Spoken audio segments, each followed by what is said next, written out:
السلام عليكم. مؤخرا خرج واحد المنشور او واحد الصوره اللي دارت بوم في السوشيال ميديا ديال الملحده ابتسام شقر، لابسه فيها واحد تيشيرت مكتوب عليها واحد الكلام يسيء الى الذات الالهيه، واللي هادشي كبر ولات قضيه راي عام. تم اعتقال الملحده ابتسام شقر، والبارح تم الحكم عليها بعامين ونص سجنا وغرامه ماليه. انا اخوتي المغاربه اليوم ماشي خرجت باش نتشفى في ابتسام شقر، لا خوتي المغرب، حيت انا ما عنديش حتى مشكله مع ابتسام شقر شخصيا. انا عندي مشكله مع الايديولوجيا ومع الفكر ديال ابتسام شقر. وانا خوتي المغاربه في هذا الفيديو جيت باش نقول لكم ماشي ابتسام شقر بوحدها اللي خصها تعتقل، كاينين بزاف ديال الاوجه وبزاف ديال الاشخاص اللي خصهم فعلا تعتقلوا خوتي المغاربه، حيت راه عندهم واحد الايديولوجيا وخدامين على واحد المخططات وعندهم واحد الفكر خطير. كاينين بزاف عداد منهم احمد عصيد، رشيد ايلال، هذاك الدكتور الفايد، الشيخ الغليمي ولا سميت هذاك، وكاين حتى منابر اعلاميه بحال جود. يعني كاينين بزاف اللي خصهم يتحاكموا، ماشي ابتسام شقر بوحدها اللي خصها تحاكم واللي خصها تعتقل.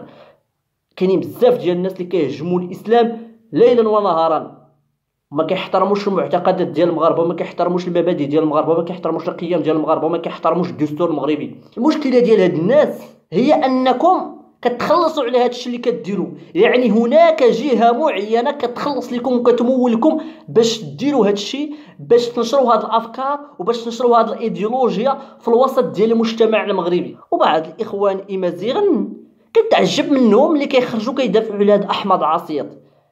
هاد احمد عصيد اخوتي امازيغ راه غير كيستغل الامازيغيه، راه قلتها لكم وغادي نعاود نقولها لكم وديما كنقولها لكم، هذا يستغل الامازيغيه باش يشعل الفتنه وباش ينشر هاد الافكار الخبيثه ديالو في الوسط المجتمع المغربي. بالله عليكم فين عمر هاد احمد عصيد هضر على امازيغ وعلى الحقوق ديال امازيغ وعلى المعاناه ديال امازيغ؟ ما عمره هضر عليهم. كنتمنى اخوتي امازيغ يفيقوا، لان صراحه هناك بعض الاخوان اللي كيدافعوا على هذا المخلوق هذا للأسف الشديد. وختاما الإخوان، فكما قلت لكم أنا لست ضد الأشخاص، أنا هنا ما كنهضرش على الأشخاص بالضبط، أنا كنهضر على الإيديولوجيا وعلى الفكر وعلى المخططات اللي باغيين يطبقوها هاد الناس على المجتمع المغربي واللي باغيين ينشروها هاد الناس في المجتمع المغربي. اوكي، كنقول لهاد الناس الله يهديهم، راه واخا تخططوا ليلا ونهارا وتبقاو ديما راه المغرب غادي تبقى دولة إسلامية محافظة إلى يوم الدين بإذن الله. السلام عليكم.